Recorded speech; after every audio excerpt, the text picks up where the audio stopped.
Believe it or not, this green and smiling countryside saw the black beginnings of England's Industrial Revolution. It's Nottinghamshire, birthplace of the most famous outlaw of them all.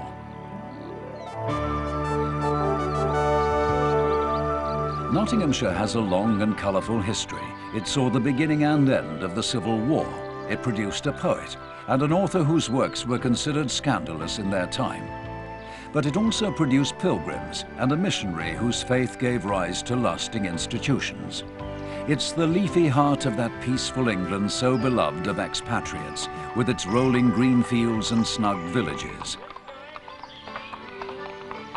The rural heritage of Nottinghamshire is still very much alive, its country pursuits which date back to the Middle Ages and beyond.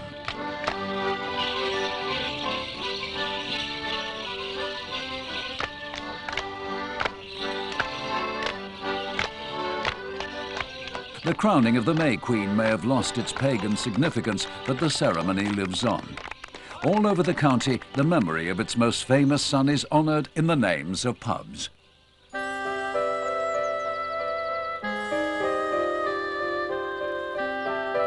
Our exploration of Nottinghamshire will take us to castles and cathedrals, to meet coal miners and lace makers. We shall find that the county which produced the coal-to-fuel industry is also world famous for its flowers.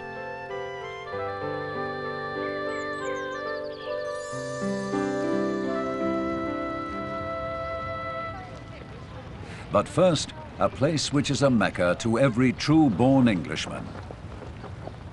Trent Bridge, the home of Nottinghamshire County Cricket Club, and the venue for that ritual which stops the hum of industry every summer. International Test Cricket.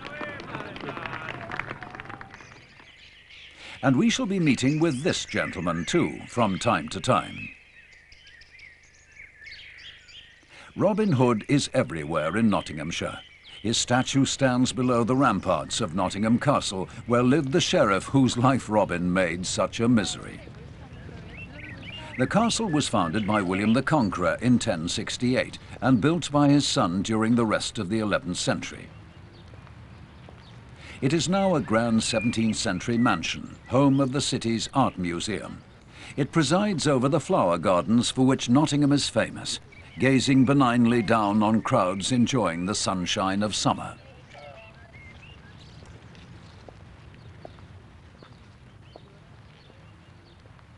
The view from Castle Rock reveals a city which has taken on a new look since the bad old days when it was one of the most overcrowded towns in England. 150 years ago, one area of 220 square yards in the centre of Nottingham was home to over 4,000 people. Now elegant buildings, squares and fountains make it once more what Daniel Defoe called it, one of the most pleasant and beautiful towns in England.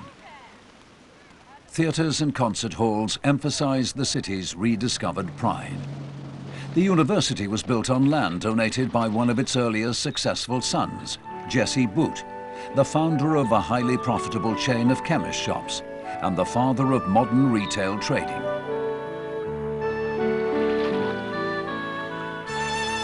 There's a curious reason for all this greenery so close to the centre of the city. Until 1845, the landowners who had grazing rights in these fields, which were then common pasture, refused to allow the city to expand over their domain. Hence the overcrowding of the 19th century.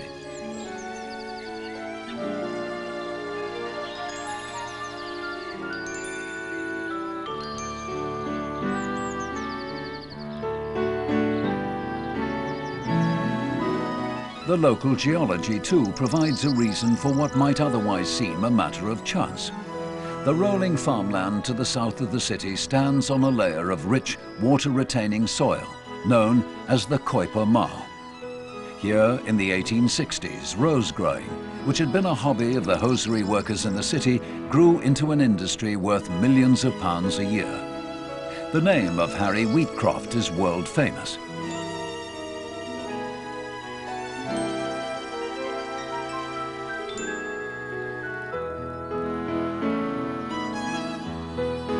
The varieties which Wheatcrofts breed and grow here are exported all over the world. Another trick of geology produced Creswell Crags on the River Poulter, which is the boundary with Derbyshire. 45,000 years ago, in Neanderthal times, people lived here. 20,000 years ago, the caves were once more occupied by modern man, who left stone tools and the earliest works of art found in England. Animals carved on bone fragments by the men who hunted this fertile valley. More recent hunters used traditional longbows to aim at inanimate targets. Here in Sherwood Forest, no other weapon seems appropriate. The visitor centre provides a guide to the story of Nottinghamshire's favourite son. Although many of the trees are gone now, this is the heart of the forest. And this was the place where Robin Hood's story began. Just a stroll along these paths is to breathe the same air as a legend. There are those who say that Robin was a 13th century nobleman, and others who call him a common robber, and yet others who say that he is a mythical figure from our distant pagan past. The major oak which figures in his story is a real tree, and a very old one. Until the 19th century, it was called the Queen Oak. It was renamed in honour of a local historian, Major Rook. Some say that it is over 1,000 years old. It forms a focus for the visitor's attention and offers a chance for the bands of modern outlaws and their in-laws to feast on the very same green sward as Robin and his merry men.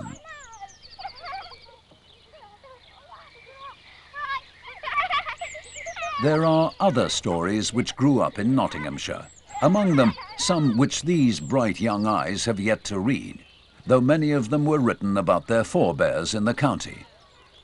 In the Erewash Valley, among the collieries and slag heaps of the mining villages, lived the author D.H. Lawrence. His birthplace is marked and preserved as a place of pilgrimage for lovers of literature from all over the world. Lawrence was a man of the people, from working stock. His father worked at Brinsley Pit, within walking distance of 8A Victoria Street, the house where the writer was born. Here the simple furnishings and decorations are preserved for all to see. 8A Victoria Street, 28 Garden Road, 8 Walker Street, together with Beauvale Road Board School, are all to Lawrence enthusiasts as evocative as 221B Baker Street to followers of Sherlock Holmes.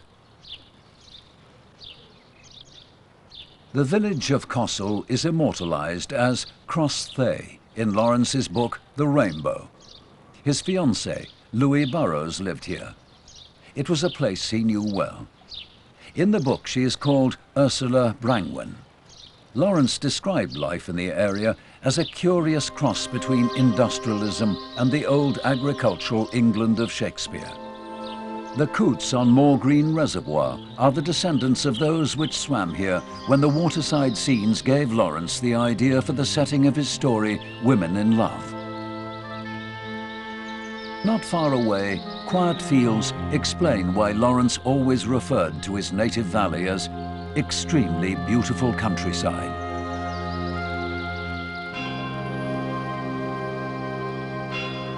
Local people remember Lawrence with mixed feelings.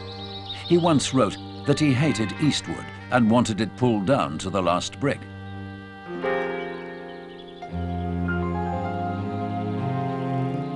Now he lies far from his parents in a lonely grave in Vence, in the south of France. In the library, where once his books were unobtainable, his memory is now honoured. The open country and the little villages are very much as they've always been. To the east and north lies Southwell, dreaming in peaceful seclusion, a small town or a large village which keeps a most remarkable secret. One pub, the Saracen's Head, was where Charles I surrendered at the end of the Civil War. Another commemorates one of the world's most famous apples, first grown near here. But the secret is the minster. James I said that it would stand comparison with any other kirk in Christendom. It is certainly among the most beautiful churches in the country. The nave and transepts are Norman, the chancel Early English. But what distinguishes Southwell Minster above all else is the quality and beauty of the carvings with which it is decorated. The masons who worked here were local men who lived in and around Sherwood Forest. They were masters of their craft and very observant, and there can be no doubt that they enjoyed what they did here, just as the visitor still enjoys it 700 years later. In the chapter house, every boss of the vaulted roof is carved with natural foliage, surely copied from life. The figures round the walls are portraits of real people, quite possibly the masons themselves. The pigs and the people, the birds and the bushes are frozen in time, echoes of a lost period when work was its own reward. The village of Blythe, not far away, is today a peaceful little place, but it was not always so. The wealth which was needed to build such an elegant town came from its position on the Great North Road. Now the road has moved away, leaving the Norman church and the rest of the village in idleness. At Heddon, the church forms the centerpiece of a beautiful and delicate ceremony, well dressing. Each Ascension Day, the wells are decorated with magnificent pictures made from flower petals. Some say to commemorate the great drought of 1615. They say wrong, because there is evidence that similar gifts were made to the spirits long before Christianity. In this well-drained county, where standing water is rare, drought has always been a threat in summer, and the water spirits had to be kept in good humor. Like many other pagan practices, such as giving Easter eggs and kissing under the mistletoe, well-dressing was absorbed into Christianity. St. Anselm tried to ban it in 1102, and for years it must have gone on in secret, hidden from the eyes of the church. Yet now it is part of the church's year, and the flower petals have become part of the church. The religious history of Nottinghamshire reflects something of the rebellious nature of the county's sons. The Wesley brothers, Charles and John, who grew up on the Lincolnshire border at Epworth, rebelled as students at Oxford, forming the Holy Club, which laid the foundations of Methodism. William Booth, who went on to found the Salvation Army, was born in the Nottingham suburb of Sneinton. His house is open to visitors who come from all over the world to see where the great man lived as a child. Robin Hood was by no means the only free thinker to come out of Nottinghamshire. Two others were William Brewster and William Bradford.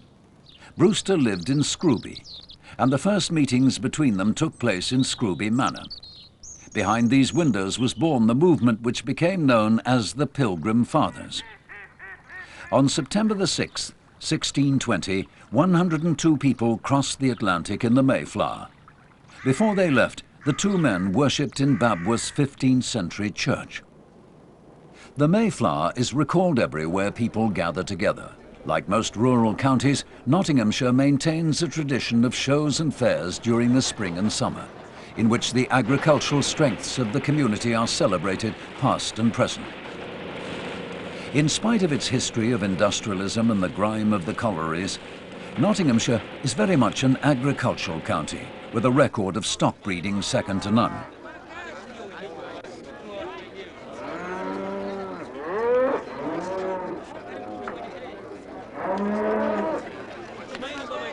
Most of the population now lives in towns and cities, but it does them good every year to be reminded of the productivity of the countryside. Of course, there's plenty of opportunity for just having fun as well. The dog show at Moor Green is not one of the most famous in the country, but it attracts dog lovers from the towns round about to show off their pets and put them through their paces. None of these animals ever worked for its living, but it comes as a surprise to find a real working dog and its police trainer playing silly puppies.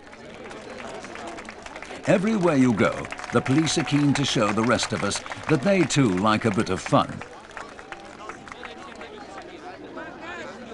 Or is this a new secret method of crowd control?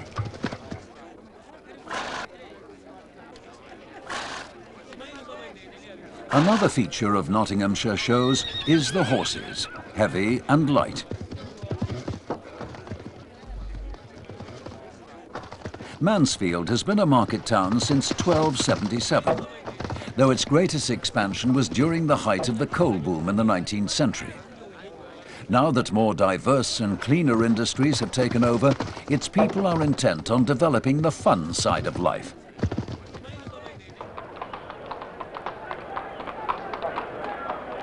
At Southwell, the racecourse attracts crowds of enthusiasts from all over Britain, intent on winning a quick fortune on the nags.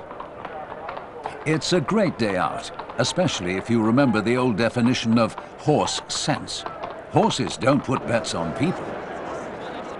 Incidentally, people who live here call the place Southwell. It's only outsiders and the racing fraternity who pronounce it Southwell. The last deliberations are over. The bets are cast and the horses will decide the rest. Win or lose, there's nothing to compare with the thunder of hooves and the thrill of the chase.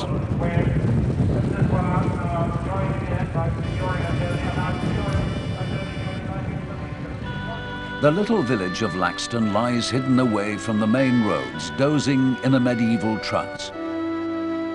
The village was mentioned in the Domesday Book in 1086. Ollerton nearby has had a mill for the same 900 years. The wheel is still now, but the machinery survives intact inside the sturdy 18th century mill house. Engineering is a major part of Nottinghamshire's heritage, and people gather to celebrate it whenever there's a chance. It all arose from the plentiful supplies of coal in the county, which gave Nottinghamshire its early prosperity.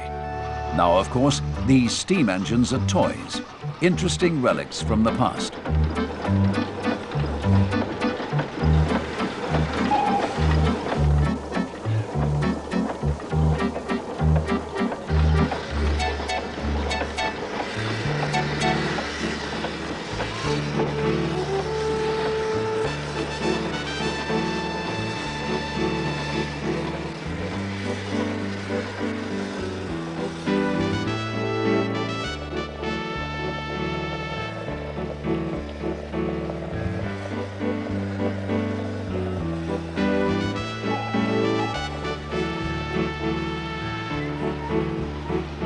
The steamworking is held every year in the grounds of Woollerton Hall, which was completed in 1588, the year of the Armada.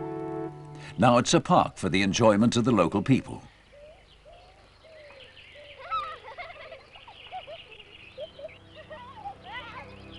These are descendants of the wild deer which Robin Hood and his men hunted 600 years ago, or 500, or at some time in the mists of legend. Who cares? They're tame now, happier being fed than being eaten. Newstead Abbey reminds us of another Nottinghamshire family, the Byrons. The one everybody knows was George, the 6th Lord Byron. He inherited Newstead Abbey in 1798 when he was 10 years old, but it was derelict.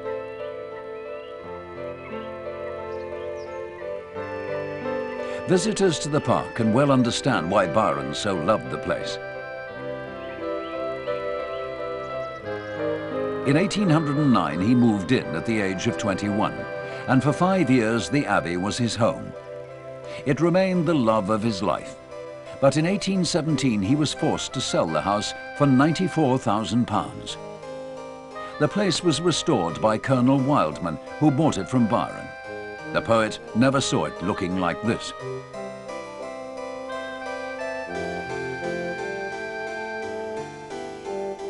There are few stately homes left which demand the skills of a craftsman, but not on a regular basis.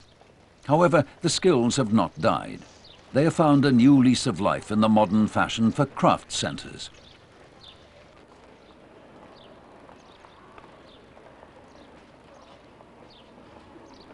If it isn't within the expectations of most of us to inherit an abbey, we can at least possess a little piece of the art which would have been our pride and joy had we had the abbey to go with it.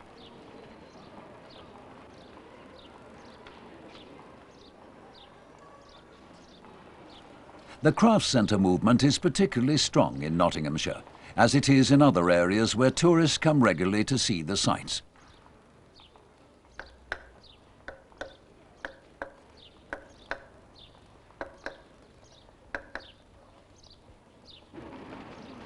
These artisans owe their living in a very large part to one man, whoever he was.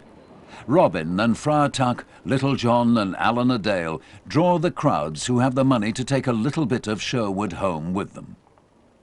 All cynicism aside, however, these old crafts would not survive without their buyers.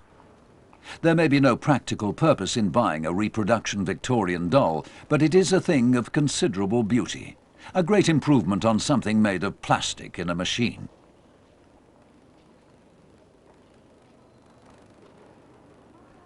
No machine could ever make stained glass, an art which is as old as England's medieval churches. At Longdale, woodcarvers and silversmiths, potters and doll makers have gathered into a centre where they can demonstrate their crafts and sell the products. Rufford Abbey is another of Nottinghamshire's great houses, with a melancholy story to tell. It was built in the 12th century by the Cistercians, but it went through a steady decline after they were suppressed. The grounds survive, however, as a country park, with magnificent trees planted by Sir George Savile in the 18th century. And of course, there's a craft centre. Rufford has regular exhibitions of sculpture in and around what is left of the abbey. Rufford benefits from the philosophy that if it's a nice day to go out. And people do. They go to the craft shop and the bookshop, and they admire the flowers. And they go to the coach house for a bite to eat. The food is homemade with a whole food emphasis. You can eat scones with butter and cream, and know that they are wholly safe and free from pesticides. The cholesterol content is completely natural.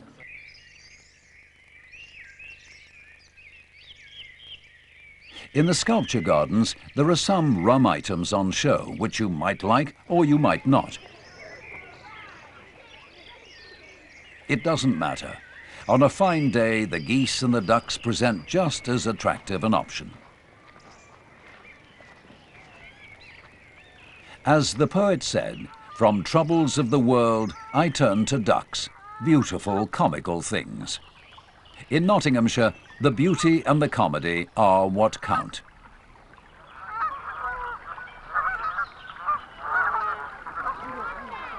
In the 18th century, the lake at Rufford was described as being muddy and overgrown, like a ditch. But it has now been restored, and a sight to see, with geese and swans alongside small flocks of domestic ducks to gladden the eye. They may not be truly wildfowl, but they are wild animals, and as such, the school children and other visitors are glad to see them in the sunshine. A number of Nottinghamshire's monuments are ruins, usually in attractive surroundings, but with little left of the original buildings.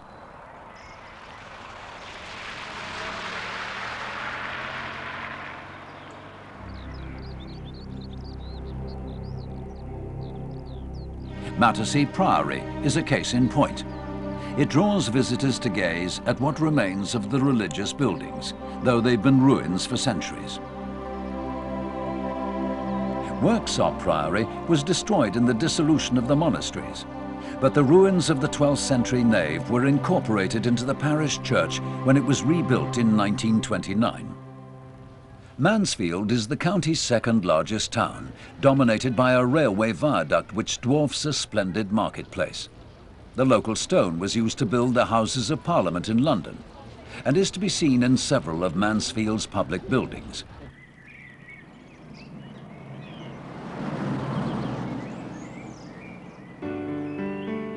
At the very northern end of the county, Gringley on the Hill is in the Highlands.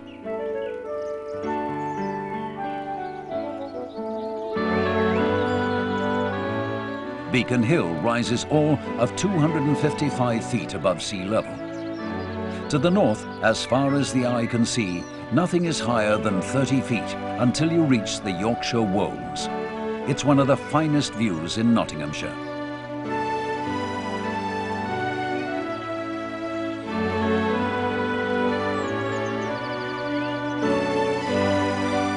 The village contains many fine houses. Although there is plenty of good stone in the area, the favoured material for building is red brick, that particular warm shade which gives so many Nottinghamshire villages their particular charm.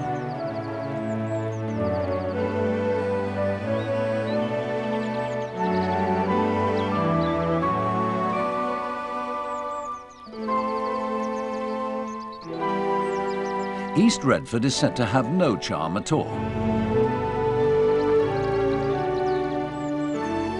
No one could fault the flowers in the lovely little municipal gardens, and the town has a curious, if quiet, history. Its senior citizen is still called the Lord High Steward, a medieval office long since lost elsewhere in England. Behind the modern shop fronts, there are some interesting Georgian buildings, but the people of Retford pay no attention to them. Why should they?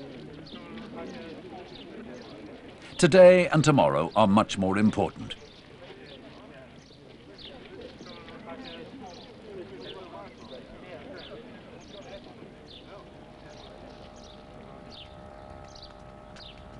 The flowers are evidence of the pride in the present and the hope for the future. Ah, now we're back in the clean Nottinghamshire air, and in a most interesting place. This is the Chesterfield Canal, started by James Brindley and completed by his brother-in-law Hugh Henschel in 1777. It was built to carry coal, lead and iron ore to the River Trent.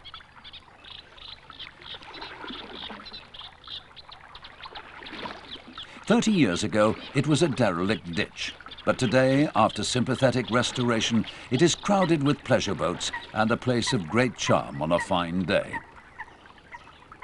Where the Trent flows through Newark, the atmosphere changes. William Cobbett, who was rude about practically everywhere else, called Newark a very fine town. John Wesley said it was one of the most elegant towns in England. It owes its attraction partly to the river and partly to the fact that it has always been a busy place.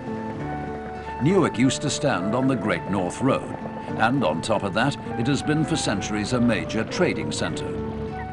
Consequently, it maintains an unself-conscious charm, which sets it aside from the other more touristy towns in the area. The castle was built by Bishop Alexander of Lincoln in 1129. He was sent to prison for doing it without permission. The marketplace stands under the gaze of the spire of the Church of St. Mary Magdalene.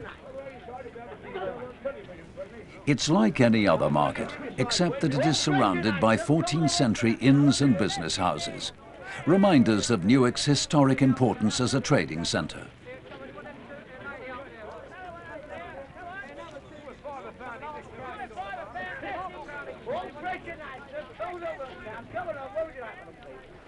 A modern shopping precinct keeps us in mind of the 20th century, but all around are the glories of the past.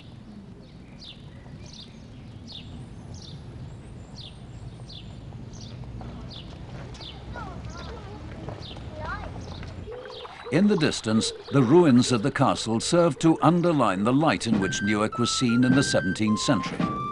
It was so important that the powers that were saw fit to wreck the castle in the hope of keeping the town quiet. But quiet was something that Newark could never be.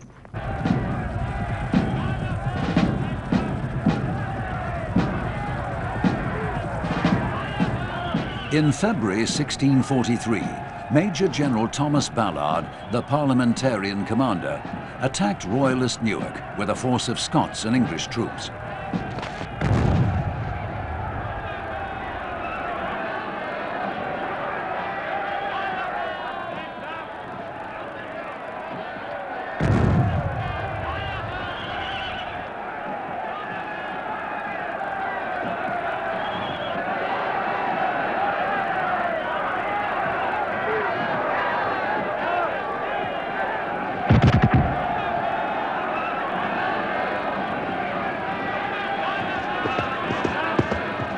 After a fierce battle, the Royalists prevailed, not without casualties, and the parliamentary forces withdrew.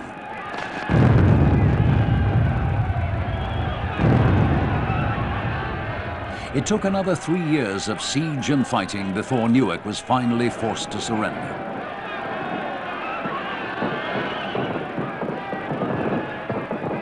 The first battle is here recreated by the members of the Sealed Knot Society, devoted to reenacting the events of the Civil War. When the final fight was over, the citizens of Newark were commanded by the king to surrender and by the victors to pull down the castle and its defences. They were less than enthusiastic about their work, which is why so much of the castle remains to this day. Now the River Trent glides past in peace, beside a town well known to Lord Byron, whose books were printed on the corner of the market square, and Sir Walter Scott, who often stayed there on his way to London. Gladstone was a Member of Parliament for Newark for 14 years. The river has retired now from its long working past and is mostly used for recreation by visitors in search of peace and quiet. The change that has come over Nottinghamshire since the days of grimy industry and the coal boom would have pleased D.H. Lawrence, who believed that there was more to life than incessant toil. The quiet pleasures of the open air beside the river reflect the cleaner industries which now keep the county wealthy. The wealth itself permits more leisure time to the inhabitants, which may explain why sport has become such a big thing in Nottinghamshire, especially water sport. Home Pierpont National Water Sports Centre is only 3 miles from the centre of Nottingham. It includes the longest artificial canoe slalom course in Europe, used for World Championship events.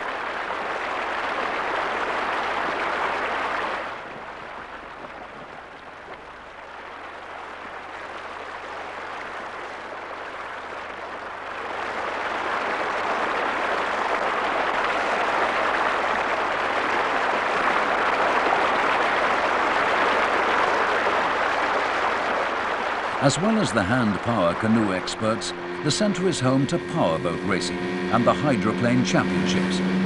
A far cry from the silent forests of Robin Hood, but imbued with the same spirit of do or die, and huge fun to watch.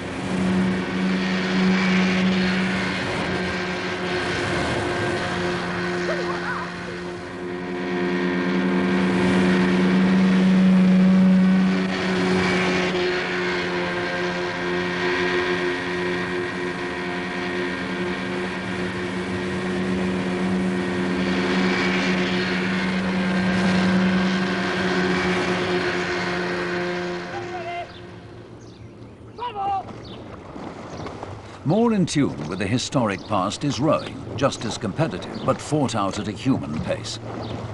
The River Trent sprint races take place each year to decide who is to be head of the river. The River Trent today has many faces, from wild whitewater to the quiet of the sailing club, and it has been a commercial highway for 1,000 years.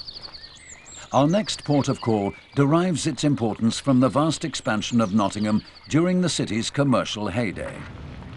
It's Papelwick pumping station, built in 1883 to augment the city's pioneering water supply, which was coming under strain from the enormous expansion of the late 19th century. 50 years before, the Trent Waterworks Company had been the first to supply any British city with water under constant high pressure, preventing contamination from getting into the mains. Now, by means of 2 massive steam engines built by James Watt and Company in 1844 and a new reservoir, the problem was brought under control. The pumping station is preserved now and has become a place of pilgrimage to those who admire the glories of Victorian engineering.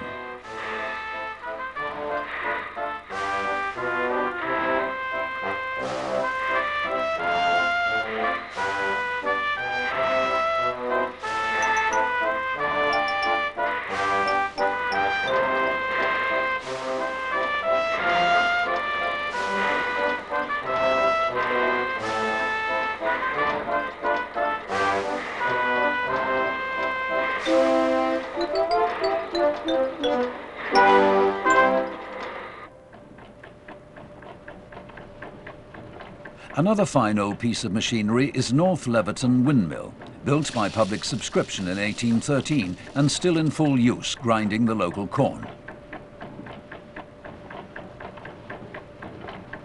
It was struck by lightning in 1959 and was rebuilt by a group calling themselves Friends of the Windmill. They proved to be friends indeed, and the mill still turns, its four sails sweeping the sky as they have for 175 years, one of the major landmarks in this part of Nottinghamshire.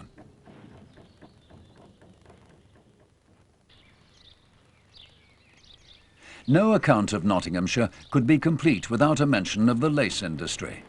Nottingham lace has been famous for centuries all over the world. Originally, it was all made by hand, and the craft has not been forgotten. Though the Victorians rose enthusiastically to the challenge of making a machine which could imitate the delicate movements of the lace-maker's fingers, as she shifted her bobbins in time-honoured traditional patterns. The earliest model sits silent under the glassy eye of a waxwork. Its lace-making days are done. At one time, it was responsible for the lace curtains, from behind which our Victorian forebears kept their eyes on the goings-on of the neighbours.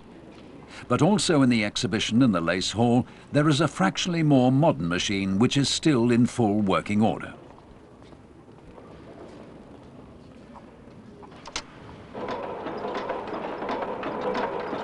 In 1911, when this machine was in daily production, there were 20,000 lace workers in Nottingham. Today, there are less than 5,000. But fashions change, and lace collars and cuffs might still come back. If they do, the skill will be waiting here to meet the demand, though probably not with this precious old machine.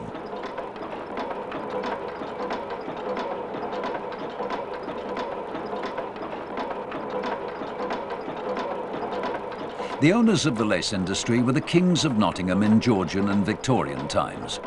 The houses where they lived and the commercial quarter which they built are monuments to the certainties of a golden age. Even in its twilight, the business which they started is still the finest example of its kind in the world. They left another legacy too: grand hotels to entertain their clients and to entertain themselves and their families. A cultural heritage which is the envy of many a bigger city. Its latest flowering is the Royal Concert Hall, host to orchestras from all over the world.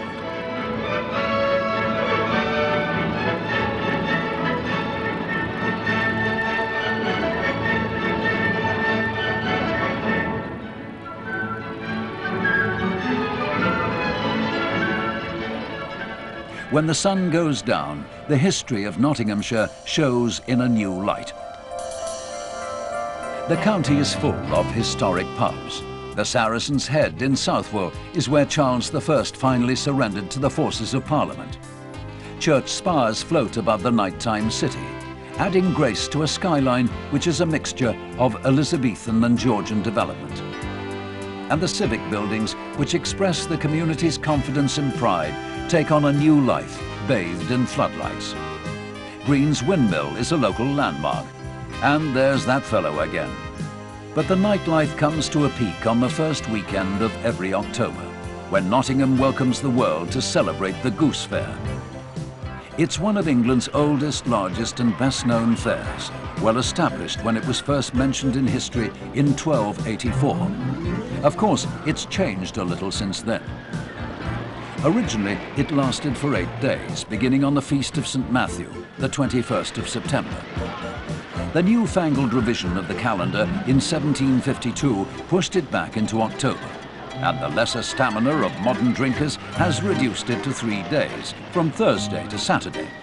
But it's still a grand occasion for all the family.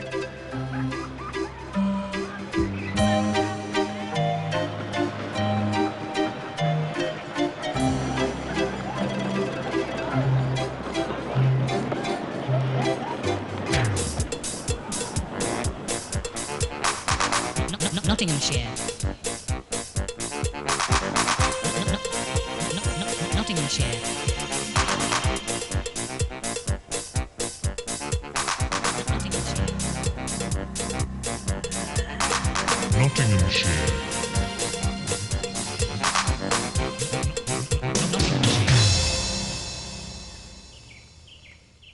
But what about this? Robin Hood has become big business in Nottinghamshire, all the year round, but especially in the summer, when there are plenty of visitors ready to immerse themselves in the dubious legends of a long-dead bandit, or, one hastens to add, a genuine hero of English history. In Nottingham, there's a permanent exhibit called Tales of Robin Hood. You'll find it on Maid Marian Way. The festivals and shows which are based on the most popular robber and poacher in the English-speaking world, or on the displaced nobleman who fought so boldly for his countrymen's good, run end to end all over the county. Don't stop to question the accuracy or authenticity of what's on offer. The best course is just to enjoy the hilarity of it all. Pay up and look happy. After all, that's what Robin's victims had to do. Robin Hood was a bold outlaw, and he lived in Sherwood. Friar Tuck, Allen a Dale, Little John. They're all engraved forever on the consciousness of the English-speaking world, and their stories will live as long as the language. He was going to capture Robin Hood and get his revenge. Now, whatever else we may think about the Sheriff of Nottingham, he was no fool. He hadn't got to his present position without knowing a thing or two. And he began to plot in his mind how he could tempt Robin out of Sherwood into Nottingham, where he could be held fast and tortured at the Sheriff's leisure. Now, the biggest fair of the year was due in Nottingham just then. Hey-ho, and merry we'll be under the oak and the silver birch tree. Forget all your sorrows and gloomy tomorrows. Today be happy, be glad. You're lucky you're living, so why be misgiving? Life's too short to be sad. Life's too short to be sad.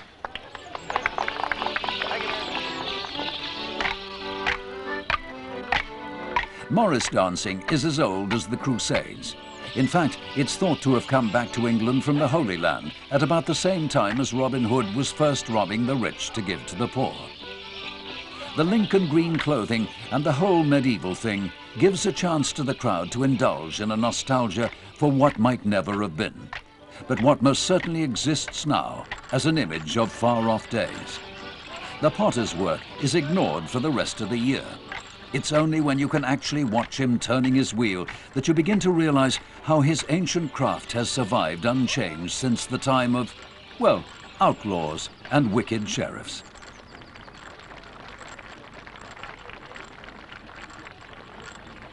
The time has come to make a clean breast of it.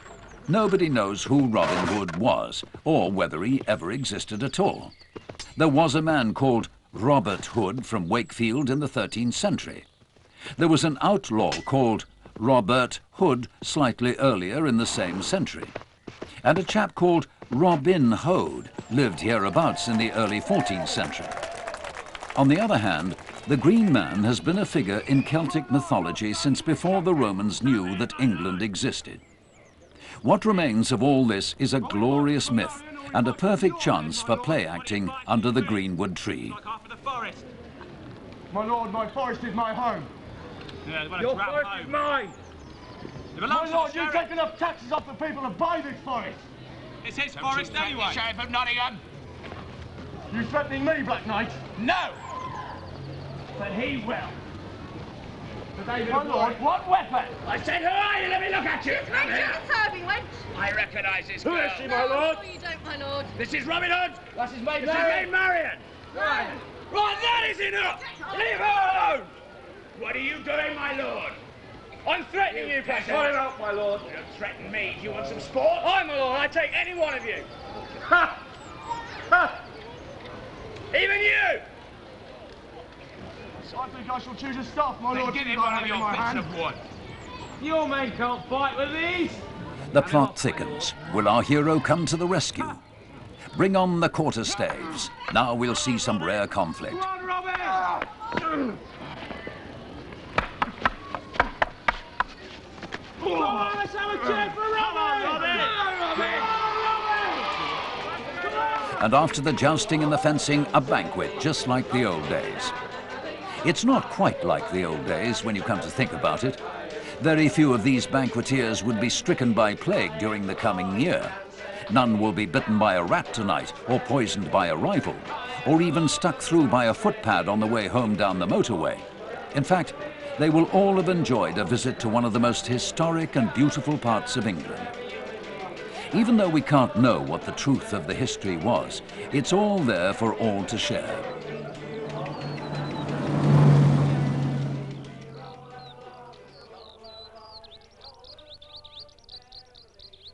The Dukeries is a slightly mocking name given to an area of North Nottinghamshire because of the number of royal dukes who owned estates in the area. Clumber Park is just one of them, but one of the most magnificent. It's owned by the National Trust and it entertains over 1 million visitors every year. And there's plenty of room for all of them in 4,000 acres of the original Sherwood forest.